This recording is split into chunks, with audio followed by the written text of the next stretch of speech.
Al aire.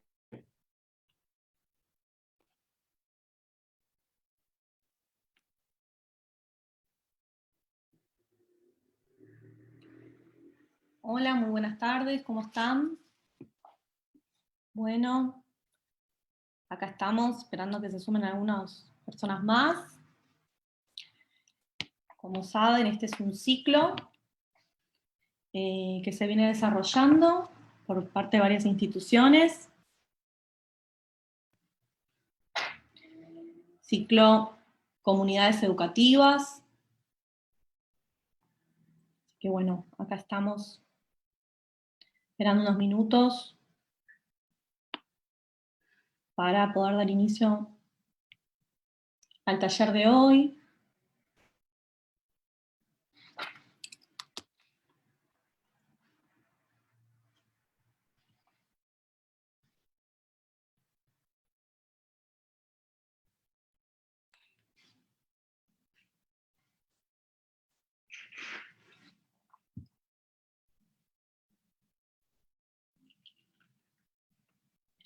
Ya se van sumando algunas personas, así que vamos a esperar unos minutitos más y ya arrancamos.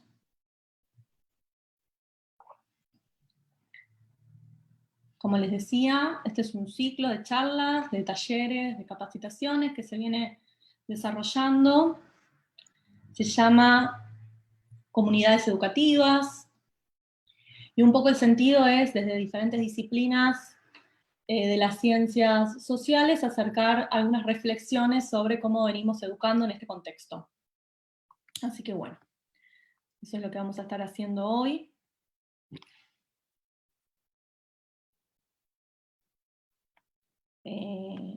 Esto se va a transmitir por diferentes lugares, por la biblioteca, ya acá nos estamos viendo, por la Biblioteca del Congreso Nacional, y también por Contacto Ciencia, así que ahora ni bien se coordine todo, ya arrancamos.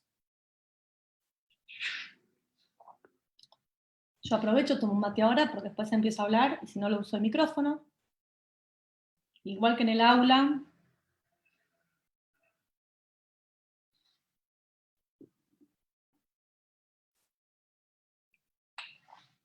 aprovecho para ir saludando ahí a gente muy querida que va apareciendo.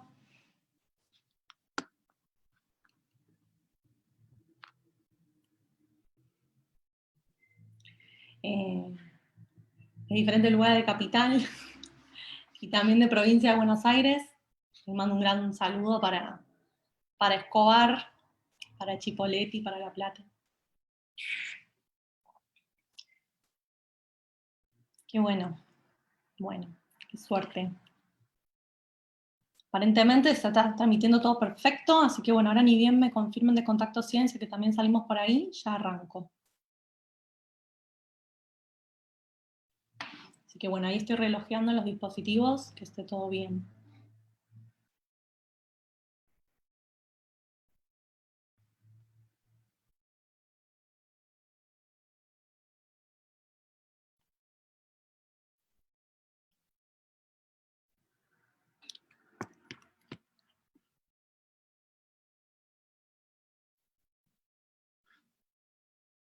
Perfecto, bueno, ahí estamos también desde Contacto Ciencia.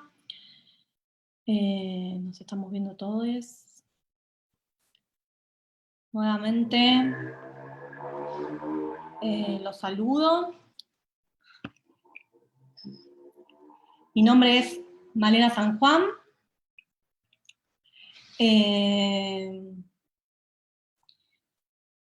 Y bueno, soy profesora de Historia del Arte.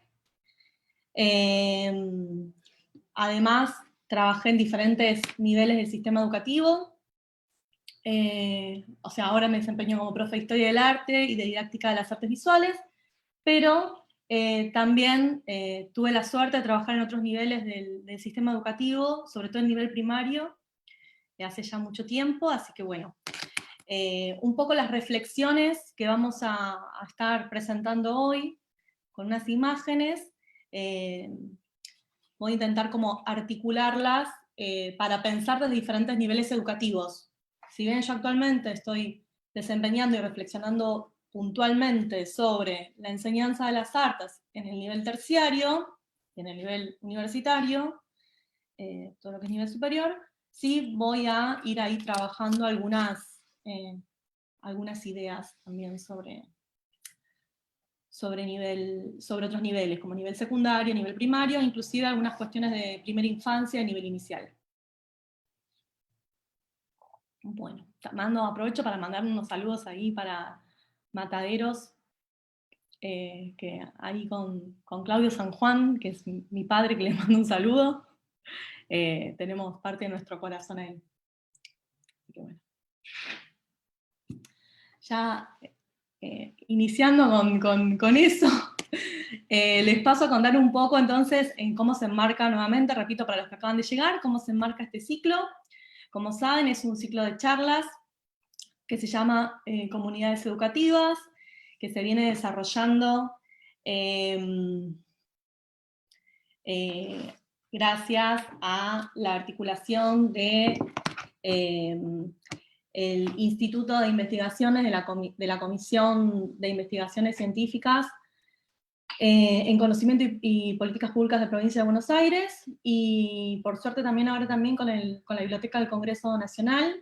Así que bueno, le agradezco a Contacto Ciencia y a la Biblioteca Nacional por esta oportunidad de poder pensar algunas ideas en conjunto. Bueno, les decía, la idea de este ciclo es pensar qué estrategias nos venimos dando en el marco del aislamiento social obligatorio para reconocer aquellas prácticas que están siendo interesantes para seguir potenciando la enseñanza, y también aquellas que no nos terminan a veces de resultar, pero en ese ida y vuelta hay muchas cuestiones que pensamos y que nos permiten construir y ensayar nuevas formas de transitar por este momento del sistema educativo que es ampliamente complejo. Así que bueno, voy a desarrollar estas ideas que tienen que ver con el uso particular de las imágenes.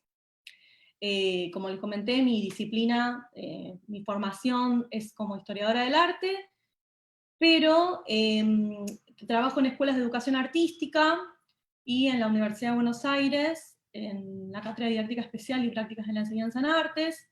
En ese sentido, venimos realizando una serie de investigaciones con las compañeras de la cátedra, particularmente con Anabela Penalba. Venimos trabajando sobre las imágenes que elaboran los estudiantes en los edificios de las escuelas de educación artística de la Ciudad de Buenos Aires. También ensayamos algunas ideas sobre cómo es el uso de esas imágenes en la Facultad de Filosofía y Letras, pero nos hemos focalizado sobre todo en las imágenes que hacen los jóvenes, que producen cuando desean hacer un uso político del espacio público. Y en ese espacio público también entendemos a la escuela pública como un espacio de participación activa de los estudiantes. Así que bueno, esos trabajos que venimos desarrollando y el marco del trabajo en la cátedra nos han permitido pensar varias veces qué es esto que pasa con las imágenes, ¿no? Que es tan movilizante y que tiene mucho que ver con la forma de visualidad contemporánea. Así que bueno, voy a compartir una presentación de diapositivas, y va a ser con las imágenes que vamos a ir pensando algunas ideas en conjunto. Así que bueno, ahí voy a empezar a compartir la presentación de diapo, la deben estar viendo. Ya la voy a agrandar. Bueno, ahí estamos, ¿no? Ahí un ratito ya se abre esto. Así que bueno. Particularmente,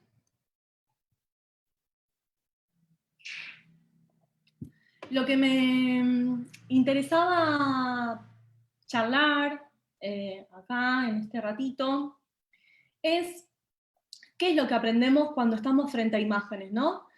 Porque claramente es un momento en el cual el trabajo con las imágenes se ha vuelto casi una necesidad. Así que bueno, por eso las ideas que voy a articular van en torno a eso. ¿Qué es lo que aprendemos cuando miramos?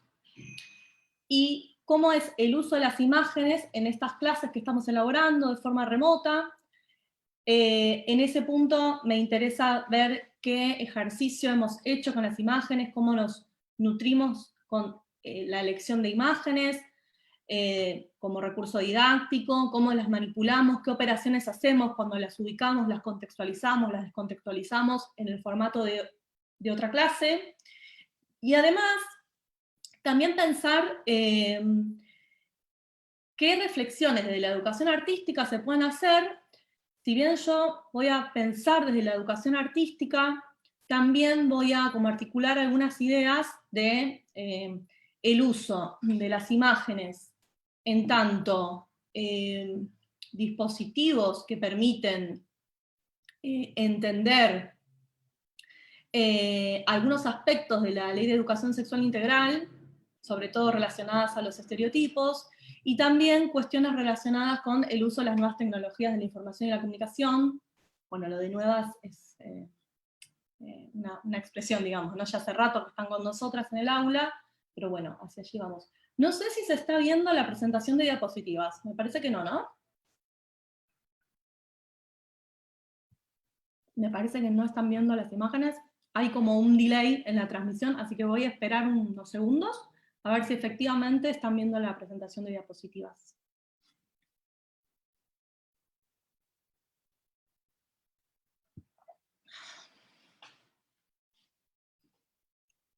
Aprovecho para recordar que este es un ciclo de charlas, mientras, ahí me avisan que se ve perfecto, así que me quedo tranquila.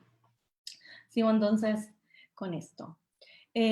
Acá me dicen que no se ven, ¿se ven, no se ven? ¿Sí? Bueno.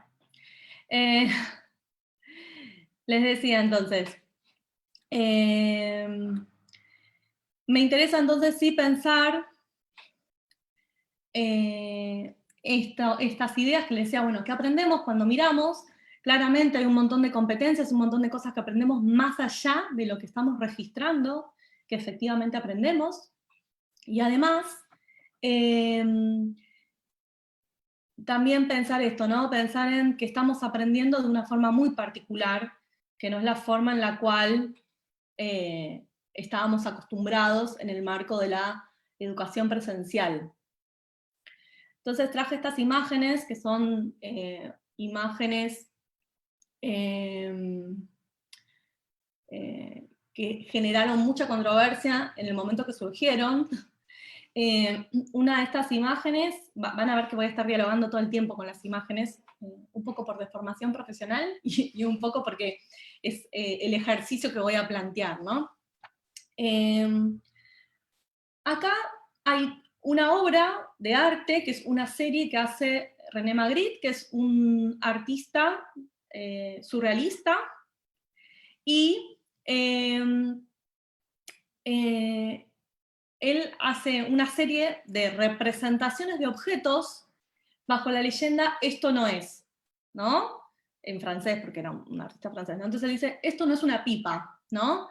Sobre esta obra de Magritte hubo muchas reflexiones que se dispararon, sobre todo de una persona en particular, que es muy admirado en el campo de las ciencias sociales, que es, ustedes lo deben conocer, Michel Foucault. Él hace todo un texto donde analiza como todo lo que se pone en juego con "esto no es una pipa" de Magritte, pero lo que me interesa de esta serie de Magritte es que él como que hace un cruce en relación a la representación de las imágenes y la materialidad de los objetos, ¿no? Entonces, en este contexto donde estamos, el espacio educativo se volvió remoto, donde estamos desde nuestras casas produciendo conocimiento o intentando que suceda un vínculo con nuestros estudiantes, poder sostener el vínculo, poder acompañar, estamos haciendo muchas más cosas que simplemente enviar contenidos, ¿no? En este vínculo que estamos sosteniendo, nos encontramos en un vínculo completamente mediatizado, y ni bien empezó toda esta cuestión de la virtualidad, apareció esta imagen que dice, esto no es una escuela, ¿no? Con la imagen de una computadora portátil, y en ese sentido, claramente, las computadoras no son la escuela, lo sabemos, pero sí, en el mejor de los casos, cuando nuestros estudiantes tienen la posibilidad de tener una computadora accesible en su casa con conectividad, sino mediante celulares o diferentes dispositivos, tablets, digamos, las diferentes herramientas que se van gestionando, y que con mucho esfuerzo las familias van ahí como gestionando, organizando, disponiendo, ¿no? Para que sus hijos o sus compañeros, compañeras puedan continuar su escolarización, nos encontramos con una relación mediada. Hace un par de semanas, un compañero, Daniel Berizo, estuvo hablando de la falta de corporalidad, ¿no? Él desde la filosofía decía que el gran problema de este momento es que nos falta ese encuentro presencial, ¿no? Lo decía en este ciclo de charlas. Y yo en ese sentido decía, sí, claramente nos está faltando la presencialidad, pero hemos intentado sostener ese vínculo mediatizado, sí, mediante pantallas, pero sin embargo, que sea mediatizado no implica que no estemos cumpliendo con parte de las funciones de la escuela, ¿no? Obviamente, con todas las salvedades que acabo de hacer, ¿no? No es el espacio ideal, preferiríamos estar encontrándonos en el aula, que es un espacio que nos da mucha felicidad, pero, bueno, lamentablemente, y sobre todo por cuestiones de salud pública, en este momento nos toca pensar estas nuevas estrategias.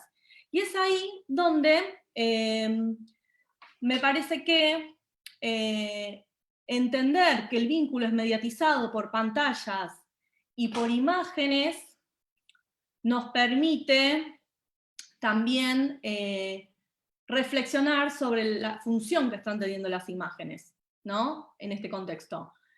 Esta reflexión sobre la función que tienen las imágenes es bastante largo en la historia del arte, ahora lo vamos a ver, no es nada nuevo, pero claramente el salto cualitativo en la disponibilidad tecnológica también generó saltos en la exposición a estas pantallas, así que bueno, ahora en un ratito seguimos con esto. Entonces, claramente estamos desarrollando contenido, los docentes, les docentes, estamos elaborando todo el tiempo materiales para acercarnos a nuestros estudiantes, para hacer llegar las propuestas áulicas mediante estas pantallas, y una de las cosas que sí hacemos es diseñar nuestros PDFs, por ejemplo, ¿no? O enviar actividades, filmarnos, hacer videos, ¿no? Hacemos un montón de operaciones. Y en ese sentido, quiero hacer una salvedad, algo que iba a decir hace un ratito, y se ve que lo pasé por alto, pero es pertinente que lo diga ahora. Cuando uso el término imagen, lo hago en un sentido amplio, muy amplio de la palabra. O sea, entendemos que las imágenes son mucho más que una fotografía o que una pintura. Cuando hablamos de imágenes en la historia del arte, y desde la perspectiva de la historia de las imágenes, lo que vamos a estar pensando es en un montón de formatos, ¿no? A veces hablamos de imagen, de la imagen religiosa, cuando pensamos en una virgen, por ejemplo, si pensamos en la Virgen de Luján, hablamos de ella como una imagen religiosa. También hablamos de imágenes cuando pensamos en las producciones culturales que elaboraron aquellos pueblos de las culturas prehispánicas. Hablamos de imágenes cuando hablamos de una fotografía, hablamos de imagen cuando hablamos de una pintura también, o de una escultura, la entendemos como una imagen, a esa reproducción a la cual tenemos acceso, pero en este caso en particular vamos a hablar de las imágenes, un sentido muy, muy amplio, y también vamos a hablar, por ejemplo, de los memes, de los stickers, ¿no? De los GIFs, de esas imágenes que circulan en este proceso de mediatización de pantallas, en el cual estamos embebidos. Entonces, tomo acá dos ejemplos para pensar este disparador que surgió en la charla cuando la pensábamos, y era, bueno, estamos utilizando en la elaboración de nuestros recursos didácticos una serie de imágenes con diferentes funciones, ¿no? Estas son dos capturas de pantalla de los diferentes cuadernillos que está elaborando el Ministerio de Educación de Nación. La de Ciencias Sociales, la página que ven de Ciencias Sociales, es sobre un cuadernillo para primaria, para cuarto y quinto grado, y la que tienen de color rosado es para nivel inicial, sala de 4, sala de 5, primera infancia, y en ese sentido, acá, puntualmente, las dos usan obras de arte, por eso la traigo, ¿no? O sea, son obras de arte que en este momento, en la de Ciencias Sociales, es, por un lado, una imagen ilustrativa, ¿no? Que acompaña el proceso y el detalle que hace el texto sobre el proceso revolucionario, ¿no? De la Revolución de Mayo. Pero después, al final, hay una actividad donde propone pensar, ¿no? Algunas cuestiones vinculadas a ese periodo, y esa imagen nos permite entrar en ese momento.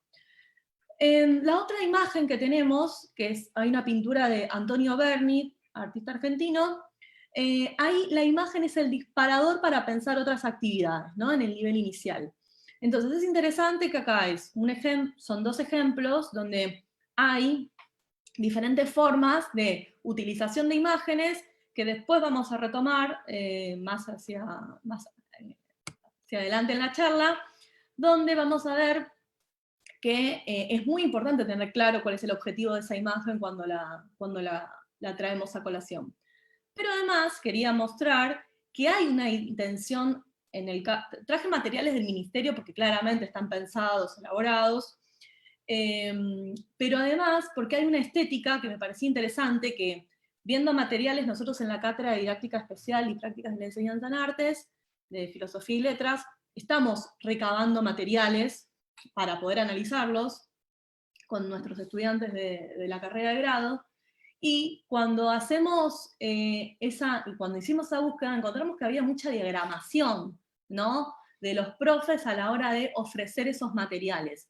Y que esa diagramación tiene que ver con hacer más ameno también el contacto con la actividad, con el texto, con lo que se esté ofreciendo a los estudiantes en términos de accesibilidad, de transposición, de recontextualización del contenido, como queramos llamarlo. Y acá hay como unos globitos, ¿no? Para el icono de ciencias sociales, digamos, hay usos de colores, hay uso de tipografías, o sea, hay un montón de manipulación del texto y de la imagen en este diálogo que se establece entre texto e imagen, donde lo que se busca es justamente que haya una posible, un acercamiento a ese material que sea más ameno también, ¿no? Bueno, en ese sentido, sí contarles que para pensar las imágenes en este sentido amplio voy a mencionar, a situar a dos autores que me interesa particularmente mencionarlos y y traer algunas ideas de ellos para después poder seguir pensando. Uno es David Friedberg. David Friedberg es un académico norteamericano que produjo este libro que se llama Modos de Ver, perdón, El Poder de las Imágenes, me estoy adelantando, El Poder de las Imágenes. Este libro lo hace en el 89, fíjense que ya tiene unos cuantos años, pero es un libro que tiene una potencia muy grande y que sitúa muchas cosas sobre la relación con las imágenes que hace que al día de hoy lo sigamos leyendo y lo sigamos poniendo en relación. Este autor es Friedberg y el otro autor es John Berger, que elabora este texto Modos de Ver que recién mencioné, que ahora avanzo con él. Pero bueno, David Friedberg lo que va a decir es que la historia del arte se construyó dejando de lado la experiencia que tenemos con las imágenes, que las imágenes nos generan muchas cosas, y sobre todo cosas en el cuerpo, y que eso es algo que no siempre fue estudiado, o que dejó de estudiarse. Sobre todo cuando entendemos que, por la historia del arte, digamos, cuando el arte se empieza a concebir como tal, ¿no? Piensen que el concepto de arte empieza con la modernidad, ¿no? Cuando empieza el pensamiento moderno,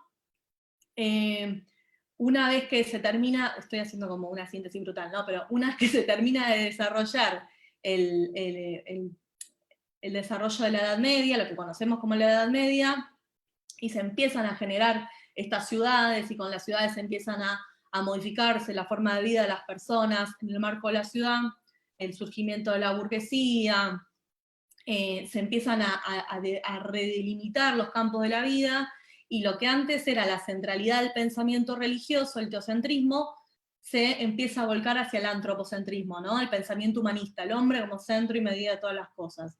Con ese proceso, ahí lo que nos vamos a encontrar es con que se establece el campo autónomo del arte. Cuando se establece el campo autónomo del arte, de las ciencias, de la salud, digamos, de todas las ciencias, ahí nos vamos a encontrar con que las imágenes empiezan a tener una nueva lógica, ¿no? Una lógica comercial, porque esto viene de la mano del inicio del capitalismo como sistema económico. Entonces, es allí donde vamos a encontrar que se empieza a construir una historia del arte, de este incipiente nuevo arte, arte como lo entendemos hoy, digamos, el arte moderno, no como era entendido antes, que era imágenes al servicio de la religión, y lo que va a hacer es dejar de lado todas esas experiencias que habían con las imágenes. Entonces, ¿cuáles son las experiencias que habían con las imágenes? Friedberg dice, las imágenes nos generaron y nos siguen generando cosas en el cuerpo, ¿no? Insisto con esto de que vemos, pero cuando vemos, sentimos devoción, peregrinamos para ir a ver imágenes, peregrinamos para ir a ver obras de arte, ¿no? En la antigua normalidad, esta imagen que tiene acá abajo es del Museo del Louvre, donde está la Mona Lisa, y hay gente que viaja, ¿no? Que viajaba, perdón, a Francia a estar con esa imagen y a retratar cómo había estado frente a esa imagen, porque lo que se ve en esa imagen, que es muy interesante en términos de mediatización, es cómo todas esas personas van a ver esa obra, pero además a registrar que estuvieron viendo esa obra. Por eso la foto, ¿no? La foto de ese original que está en ese museo. Entonces, bueno, las imágenes nos inspiran devoción, nos dan tranquilidad, ¿no? Las personas que se aferran a sus estampitas sienten paz, las personas que peregrinan a ver a la Virgen o a dejarle un exvoto, también ahí se sienten movilizadas a trasladarse. Muchas personas sentimos miedo con algunas imágenes, ¿no? Cuando no sé, vemos una película de terror o una imagen desagradable, nos puede angustiar, si vemos algo muy triste, digamos, las imágenes nos generan cosas, ¿no? Nos generan cosas y nos generan cosas en el cuerpo. Y insisto con esto del cuerpo porque ahora vamos a entrar allí. Pero en ese sentido, también, bueno, nos generan cosas como temor y también nos generan cosas agradables, ¿no? O sea, Friedberg menciona, por ejemplo, Friedberg va a estudiar sobre todo los procesos de iconoclastía, ¿no? De romper imágenes o de prohibir imágenes. Entonces, en ese sentido, ahí también se pone en juego, si pensamos en esto que nos pasa con las imágenes, qué nos pasa con las imágenes que erotizan cuerpos o que muestran, digamos, determinados tipos de corporalidades. Así que bueno. Friedberg va a trabajar esta idea del poder de las imágenes, que lo vamos a traer a lo largo de la charla un par de veces. Por eso lo presentaba en diálogo con esta selección de imágenes que traigo acá. Luego tenemos otro autor que nos interesa muchísimo, que es John Berger. Es un autor, John Berger es europeo, es británico, fue británico, perdón. Él fue un escritor, fue pintor, fue crítico de arte. Es un autor que los historiadores del arte lo queremos muchísimo, porque hace este libro que se llama Modos de Ver, que es uno de los primeros libros que leemos en la carrera, y en la Facultad de Filosofía y Letras, y nos acompaña, es como un libro que nos acompaña durante la formación, y nos acompaña también después luego en nuestras clases cuando somos profes, nos acompaña un montón este libro. Así que bueno, ¿qué pasa con el planteo de este libro? Este libro particularmente se llama Modos de Ver, se los muestro, porque como objeto aparte es un libro interesante. Bueno, él acá está tomando esta serie que le decía de Magritte, la edición, ¿no? Toma esta serie que decía Magritte, y él trabaja pensando desde la idea de la cultura visual y la relación entre las imágenes que nos rodean desde mucho tiempo antes. O sea, él va a pararse, o sea, va a hacer un recorrido por las imágenes, son diferentes ensayos, el libro Modos de Ver son una serie de ensayos que él primero hace una grabación para la BBC de Londres, donde hace el mismo ejercicio que está en el libro, que es poner imágenes y textos en diálogo todo el tiempo. Él parte de entender la cultura visual. Acá hay un fan club de Berger, veo, entre los comentarios. Él lo que va a hacer es pensar cómo se construye una cultura visual, ¿no?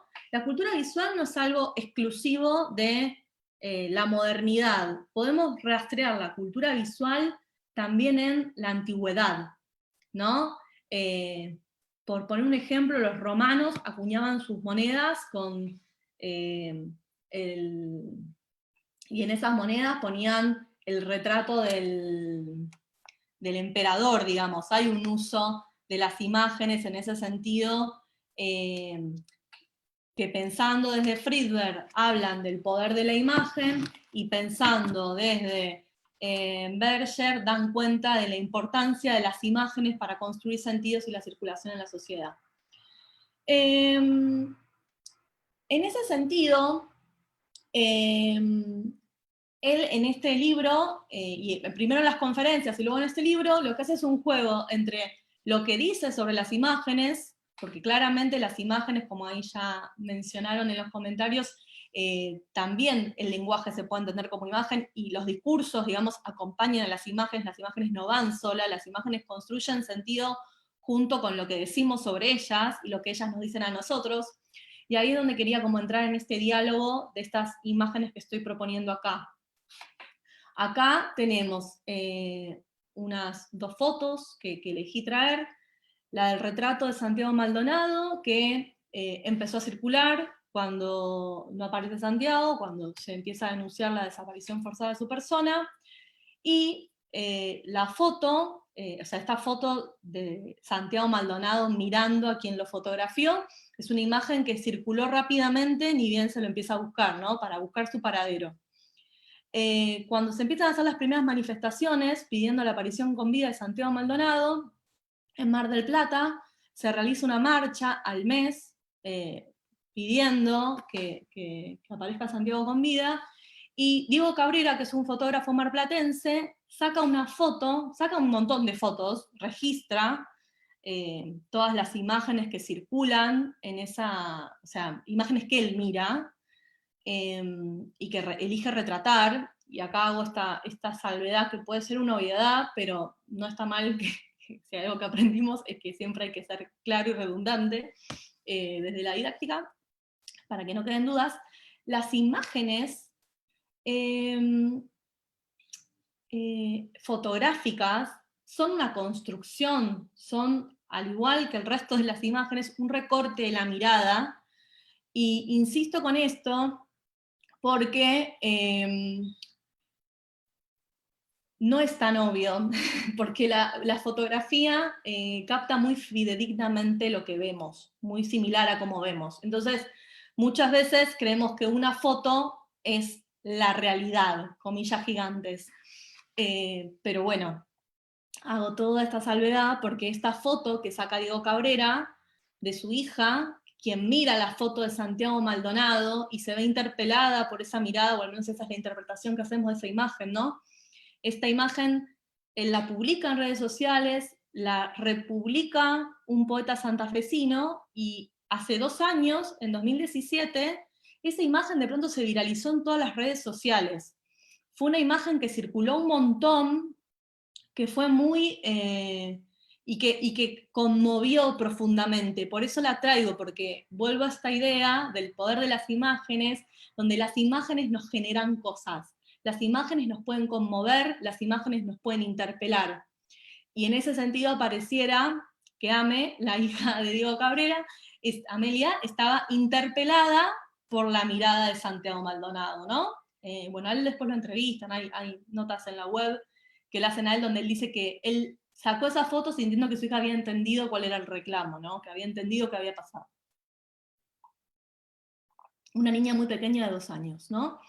Traigo esto a colación de una frase con la que inician John Berger, Modos de Ver, en el ensayo 1, que dice: la vista llega antes que las palabras.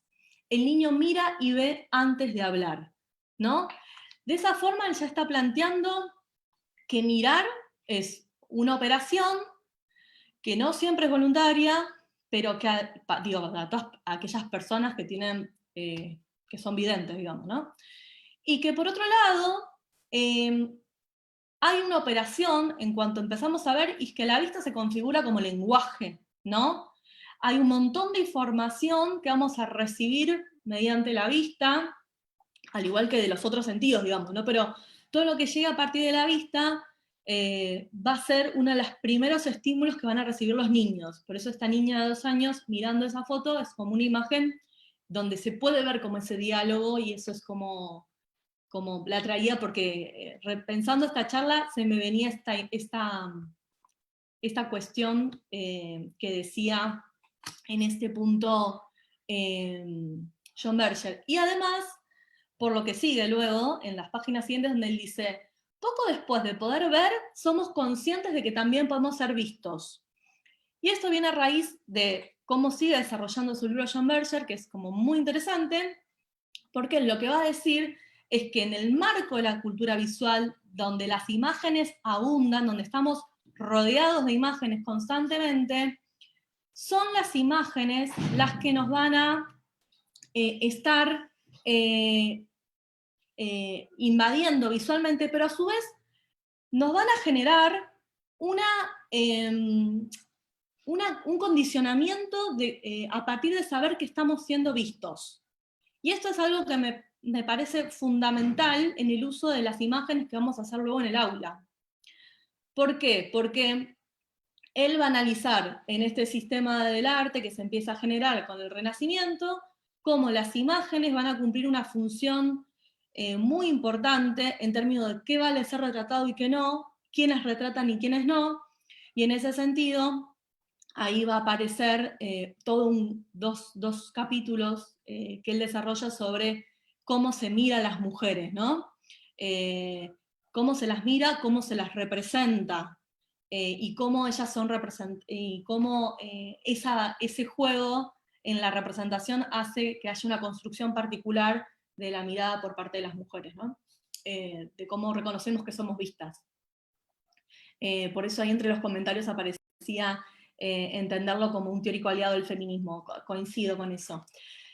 Entonces, en este sentido, él sigue desarrollando estas ideas de cómo la pintura permitió también en el marco del capitalismo dar cuenta del poder de determinadas personas, de las posesiones, y finalmente cierra, insisto, este texto es de 1972, hoy lo podemos seguir pensando si pensamos en el rol de las Instagramers, ¿no? O de las redes sociales, podemos seguir pensando, se siguen abriendo ideas en torno a esto, y entonces en el marco de la cultura visual, la publicidad, que es el corte que hace él obviamente en el 70, que es donde elabora este libro, la publicidad dice, retoma muchas de estas construcciones de la historia del arte, y toma la estética de las imágenes, del arte, la pintura sobre todo, y las manipula para construir en el marco del capitalismo un deseo, ¿no? Un deseo de consumo. Entonces, se construye sobre valores visuales de lo que está bien, como determinadas corporalidades, y luego también desde ese lugar piensa y retoma una forma particular de comunicación que van a establecer las imágenes en el marco del capitalismo mediante la publicidad. Entonces él dice, no es casual que objetos de consumo que no son en un sentido vitales, como un perfume, como el turismo, siempre se construye sobre personas jóvenes, con determinados estereotipos de belleza, o en lugares paradisíacos, ¿no? Bueno, eso se ve claramente en estos dos ejemplos.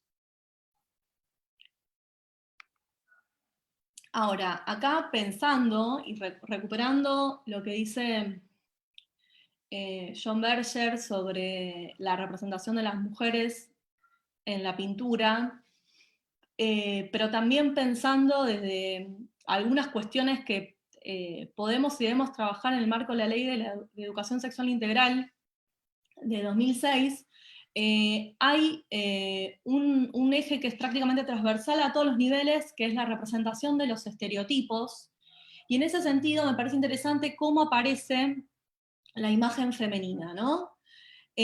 Voy a hacer como un breve recorrido, muy veloz, por algunos poquitos momentos donde se representan mujeres asociadas a su capacidad gestacional, con todo un sentido simbólico en el marco de culturas patriarcales. Si vemos, por ejemplo, qué pasaba con las representaciones de las mujeres en la antigüedad, acá traigo 3 ejemplos. La Venus paleolítica, que estamos hablando de muchísimos años antes de Cristo, ¿no? Lo mismo con, no sé, la diosa de las serpientes, de la cultura minoica, que es una imagen que se produce en una cultura también matriarcal, que cree en la madre tierra como fuerza generadora de la naturaleza, o diosas prehispánicas, como esta diosa que está pariendo, digamos. Hay una asociación a exacerbar determinados rasgos de las mujeres ligadas a su capacidad gestacional, ¿no? El vientre abultado, las mamas hinchadas, ¿no? Ahí hay una representación que apunta a eso. En la medida que hubo un cambio fuerte con la llegada de los aqueos al continente europeo, que es un pueblo indoeuropeo que sostiene una cultura patriarcal, hay un cambio muy fuerte en la representación de la mujer. La mujer deja de estar asociada al culto, o es representada un poco menos, digamos, y sobre todo hay una cuestión de tapar a la mujer. La mujer va a estar cubierta, ya no va a aparecer desnuda, y recién cuando entra en crisis el pensamiento griego del siglo V, lo que conocemos como el posclásico, se vuelve a desnudar la figura de la mujer, pero es un desnudo pudoroso, es un desnudo justificado por el tema. Es Venus o Afrodita, según cómo, o sea, la original es la Afrodita de Cnido de Praxíteles, después la revisitan esta imagen los romanos y la van a llamar la Venus, que es como su diosa del amor.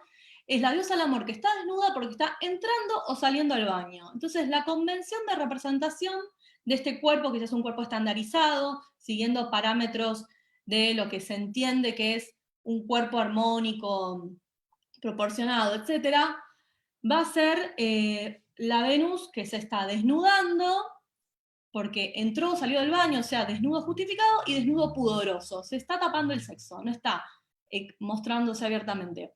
Esta forma de representación después la van a retomar en el Renacimiento, por eso Botticelli aquí la toma, también en el nacimiento de Venus, Y es interesante porque también lo que recupera el Renacimiento de la Antigüedad clásica es la idea de idealización del cuerpo humano, ¿no?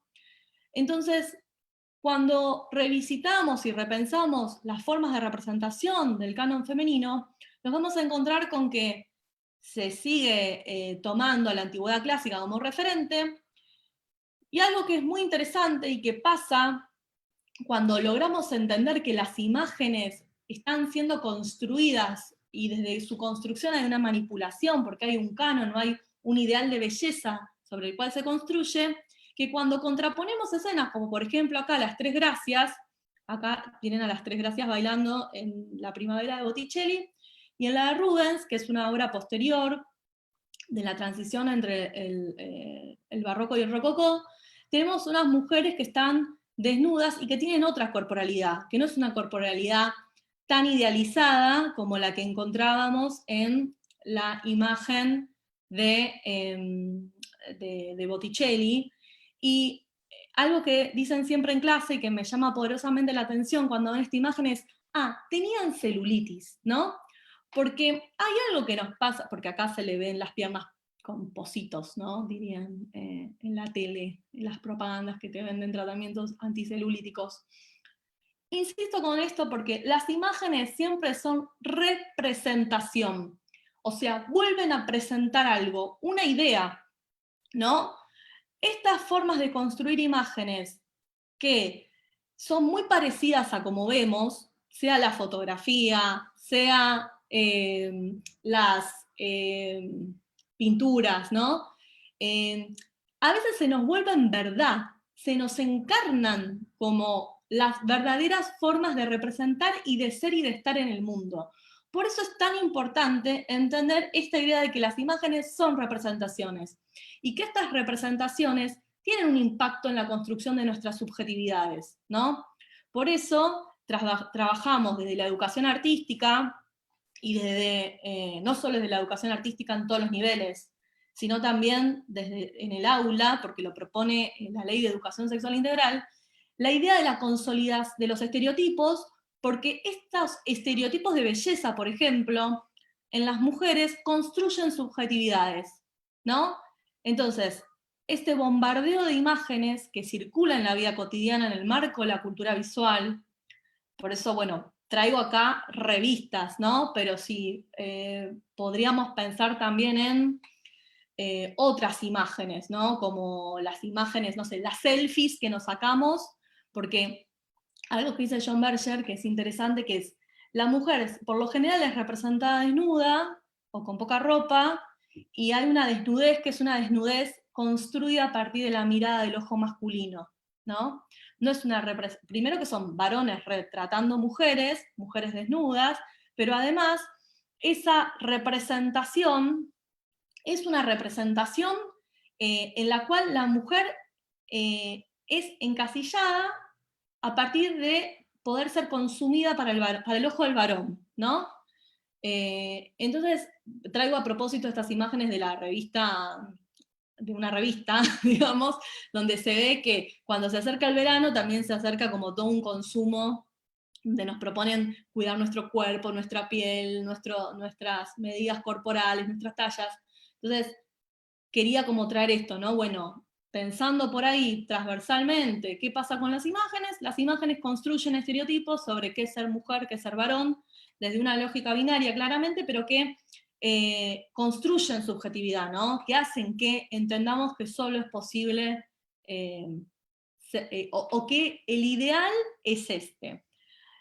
Para quienes les interesa este tema, hay un proyecto que es muy piola, que se llama Mujeres que no fueron tapa, que lo encuentran en redes, que propone un festival de hackeo de estereotipos y que también parte del análisis de revistas, que es muy interesante, así que lo buscan en redes, Mujeres que no fueron tapa, y trabaja sobre todas estas cuestiones, es sumamente interesante y es muy, muy piola.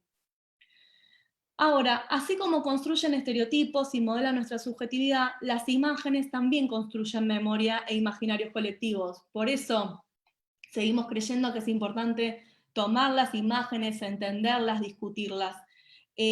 Aquí traigo una serie de imágenes que circulan en las escuelas, ¿no? Ya acá me voy acercando un poco a lo que hacemos en las aulas.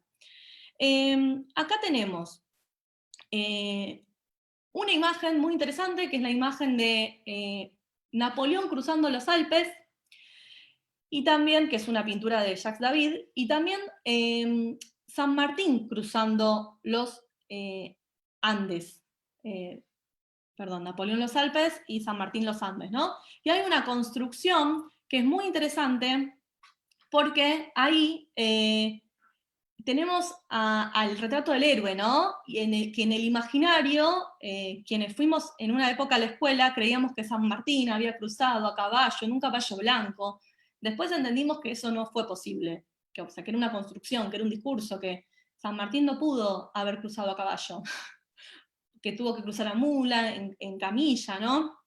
Así que en ese sentido lo traigo porque estas imágenes que circulan en la escuela también construyeron un imaginario para muchas generaciones sobre lo que es un héroe, cómo debe ser un héroe, y esta representación es antiquísima, viene de Roma y un poquito más atrás también. Después quería mostrar estas otras imágenes que tienen que ver con otras formas de construcción de ciudadanía que se da en la escuela, que tiene que ver con otro símbolo muy importante, que es la pirámide de Mayo, ¿no? La Plaza de Mayo. Hay imágenes que usamos para los actos escolares, que muchas veces nos sirven para contextualizar, para entrar en un periodo, y ahí están como la plaza, ¿no? La plaza en diferentes momentos. La Plaza de Mayo, en estas fiestas patrias, esta imagen es de Pellegrini, es una imagen de una fiesta patria que se festejó en 1840 aproximadamente, y después la primera ronda de madres, ¿no? Como espacios que fueron representados, retratados de diferente forma, y que generan un icono, como la imagen de Adriana Lestido, ¿no? Madre e hija, esta imagen de 1882, cuando ya estamos por entrar de vuelta en la democracia, y que se ve claramente el reclamo por memoria, verdad y justicia, que es algo que me parece que es interesante entender cómo determinadas imágenes construyen imaginario y también construyen memoria colectiva, y por suerte es en la escuela donde circulan, ¿no? Donde circulan y donde se ponen en discusión estas imágenes. Ahora, por eso, habiendo hecho como toda esta breve discusión sobre el poder que tienen las imágenes, cómo nos rodean, cómo modelan nuestras formas de pensamiento, quería que hagamos el ejercicio de reconocer cómo es que usamos las imágenes en la escuela. Porque nosotros usamos cotidianamente las imágenes, ¿no? Las usamos con un sentido pedagógico, porque por eso las elegimos y las incluimos en nuestros recursos didácticos, en contextos de aislamiento y por fuera del contexto de aislamiento, pero también muchas veces, a pesar de que las estemos usando con un sentido específico, es importante recordar que están construyendo sentidos, y eso también nos va a ayudar a repensar nuestras selecciones de imágenes. Entonces, por ejemplo, usamos imágenes cuando elegimos trabajar en inicial o en primaria con un libro álbum, ¿no? Bueno, también hay libros álbumes o historietas gráficas, novelas gráficas que podríamos usar en secundario, ¿no? Pero, bueno, no sé, por ejemplo, Isol es una ilustradora que nos encanta y que ella hace unos libros álbumes donde todo el tiempo esas imágenes están construyéndose a partir de los sentidos que pueden reponer, recuperar, dialogar con lo que efectivamente ven nuestros estudiantes. Otras veces las imágenes son nuestro propio objeto de estudio. Eso que tienen ahí es una captura de pantalla de una clase que di en contexto de aislamiento sobre arte del Renacimiento para mis estudiantes de la Manuel Belgrano, ¿no? O sea, a veces las usamos porque las analizamos en profundidad, porque son nuestro objeto de estudio, porque efectivamente hay algo que analizar en esas imágenes, y ahí se van a poner diferentes criterios en juego, ¿no? Si son criterios de... puede pasar que esas imágenes nos permitan discutir o condensar información, o que sean ejemplares, que haya algo excepcional en esa imagen, que nos permite contraponer con otro periodo. Otras veces simplemente las usamos con carácter ilustrativo. Esto pasó en tal época, y ponemos una imagen como para que dé cuenta del contexto, o para acompañar porque es de la época, Y por último, sobre todo las usamos como recursos didácticos, ¿no? Y esto se ve por ahí en estos ejemplos que ponía, bueno, mirá esta imagen de este artista, por ahí un trabajo de descripción y después de imaginar a partir de eso, ¿no? De generar otros sentidos con eso. Entonces, recordar que las imágenes siempre representan y que en esa idea de traer determinadas imágenes, siempre está bueno cuando hacemos la selección como profes, pensar y preguntarnos algunas cosas sobre esas imágenes que elegimos, ¿no? Yo siempre hago ese ejercicio de preguntarme y de preguntarle a las imágenes, ¿esta imagen colabora con la construcción de algún estereotipo?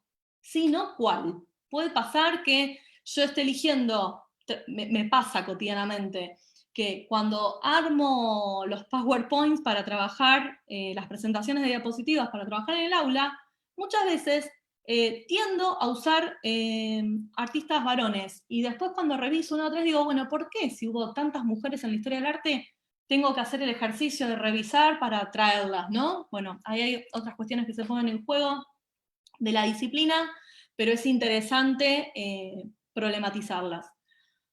Después, otra cosa que a veces también pensamos es esto que decía recién, se invisibiliza algún colectivo, estamos usando solo imágenes de personas blancas europeas, no estamos pudiendo traer ningún artista, ninguna autora en ese sentido, ¿no? No sé, latinoamericanos, etcétera. Ahora voy a ir para ahí justamente, que están mencionando en los comentarios. Y también, ¿qué es lo que queremos? Que generen múltiples lecturas, que pueda ampliar el repertorio visual de nuestros estudiantes. Para eso, la gran pregunta es qué se representa y cómo se representa. Entonces, todo este conjunto de preguntas, según el nivel educativo, claramente, nos van a permitir pensar o repensar qué imágenes traemos a nuestras clases, aun cuando no seamos docentes de educación artística, ¿no? Porque muchas veces, como decía, el uso de las imágenes va más allá del uso que hagamos los profes de la educación artística. Entonces, lo que sí es muy importante, acá voy a traer los aportes de dos profesoras, doctoras, ambas, Gabriela Gustowski y Mariana Maggio, que ellas hablan de qué hacen nuestros estudiantes cotidianamente en torno a las imágenes. Nosotros estamos insertos en esta relación con las imágenes, claramente nuestros estudiantes también están insertos en su relación con las imágenes, y una cosa muy interesante es pensar qué sí hacen ellos. ¿Qué hacen? Hacen memes, hacen stickers, hacen guerra de stickers por mensajes, hacen estados de WhatsApp o de Instagram donde manipulan las imágenes, las transforman, las intervienen. Entonces, me parece que en ese sentido es interesante tomar el aporte. Bueno, acá traje, en contexto de aislamiento, la verdad que yo me hice una panzada, porque hay, por ejemplo, en Instagram un montón en redes sociales, un montón de diferentes memes sobre, digo, los memes como estas imágenes que con un texto condensan sentido, transforman desde el humor, discuten ideas, ¿no? Sobre que van desde la humanidad hasta nuestra tarea docente. Y esto tiene que ver con algo que planteé, que para mí es muy interesante, que lo plantea Mariana Maggio, que es poder reconocer, ella está pensando particularmente en qué hacen los estudiantes con las redes, ¿no? Ella dice, los estudiantes con las redes hacen un montón de cosas, ¿no? Por ejemplo, buscan información, se encuentran y se ayudan, registran, se organizan, o sea, registran el material que elaboramos en las clases, algo que me pasa a mí seguido, que me pasaba cuando daba clases en el profesorado, que por ahí hacíamos un cuadro en el pizarrón y después lo fotografiaban, ¿no? Como tener ese registro de lo que se está charlando. Eso lo desarrolla en este libro que se llama Enriquecer la enseñanza, que es un libro muy, muy piola, es muy interesante para pensar. Ella piensa en cómo se puede en ambientes con alta disponibilidad tecnológica potenciar la enseñanza. Yo quería tomar esta idea y pensarla en ese sentido con Agustoski también, ¿no? Como que ahí la nombraban en los comentarios, que ella trabaja mucho el enseñar a mirar, enseñar a formar la mirada, nosotros lo trabajamos también en la facultad, y en ese sentido, algo que me parecía interesante para pensar es, obviamente no es lo mismo el uso que hagan los estudiantes de nivel inicial o de nivel primario, que sí, por ahí mandan mensajes con stickers, ¿no? O que tienen un uso o una relación con las pantallas, por ahí menos autónomo que el que van a tener estudiantes, ¿no? Estudiantes de nivel secundario, nivel terciario. Pero sí me parecía acá interesante pensar en qué sí saben hacer ellos con las imágenes, qué saben y qué no saben, para poder proponer actividades, ¿no? O proponer un uso de las imágenes que potencie justamente lo que ellos sí saben y pueden hacer. Es importante que sepan buscar imágenes, que sepan buscar la fuente de las imágenes, que puedan usar las imágenes para sintetizar ideas o justificar por qué eligen una imagen, que puedan conceptualizar mediante imágenes procesos históricos o culturales, que puedan comparar conceptos, también pueden revisar sus propios consumos culturales, que eso para mí es lo más interesante, que puedan hacer este trabajo de construcción de cómo miramos y cómo somos vistos, qué nos propone la publicidad, qué lugar nos da la cultura, sobre todo la cultura del consumo, recrear imágenes, intervenirlas. No sé, con los más chicos podríamos jugar a que identifiquen cómo una foto es un recorte de la mirada jugando con marcos, ¿no? Esto lo trabaja mucho Gustowski u otras autoras que trabajan en esta línea, pero bueno, por ahí con los más grandes podríamos proponerles que produzcan imágenes donde esto lo pongan en juego.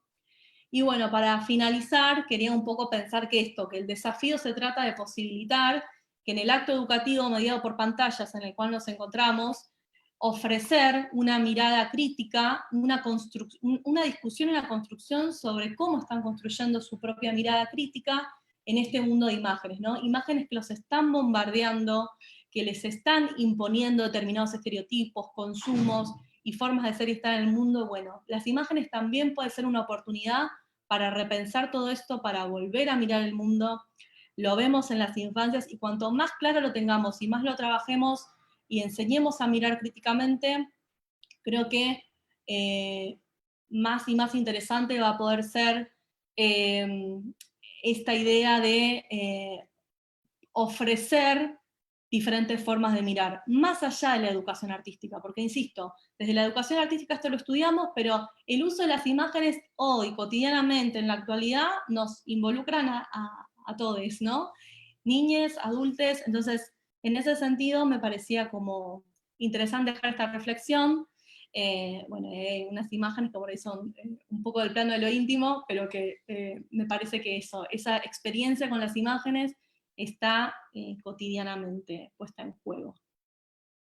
Así que bueno, quería nuevamente agradecer la invitación, tanto de la Biblioteca Nacional del Congreso como de Contacto Ciencia, a participar en esta charla. Espero haber sido clara, no haber por ahí bombardeado de info. Cuesta organizar a veces tanta info cuando, bueno, uno se apasiona con estos temas. Los que somos fans de las imágenes necesitamos siempre como repensar una y otra vez nuestras propias prácticas y el uso y el consumo que hacemos de las imágenes. Y lo que sí quería invitarlos, este ciclo de charlas continúa. Va a continuar el 16 de julio, porque el jueves que viene es feriado nacional, por el 9 de julio, por el Día de la Independencia. Entonces vamos a contar con una charla de la doctora en lingüística, investigadora de CONICET, profesora de etnolingüística de la Universidad de Buenos Aires, Florencia Chicone. Ella va a trabajar en este taller, en este ciclo de charlas, la diversidad lingüística en la escuela y en casa, el lenguaje y los derechos lingüísticos en tiempo de pandemia, cómo enseñar desde la valoración de las diferentes formas de habla en el aula virtual, prácticas innovadoras de los desafíos que plantean las transformaciones actuales. Bueno, eso es la invitación para dentro de 15 días, se va a transmitir por la biblioteca y por Contacto Ciencia, así que bueno, agradezco mucho por todos los saludos a los compañeros de los diferentes profesorados que estuvieron ahí comentando, y también a los colegas estudiantes que en algún momento fueron, a los colegas profes que en algún momento fueron estudiantes, que ahí también vi a varios comentando, así que bueno, mando un gran abrazo, y bueno, seguimos pensando, porque la experiencia con las imágenes es algo que nos atraviesa cotidianamente. Les mando un abrazo.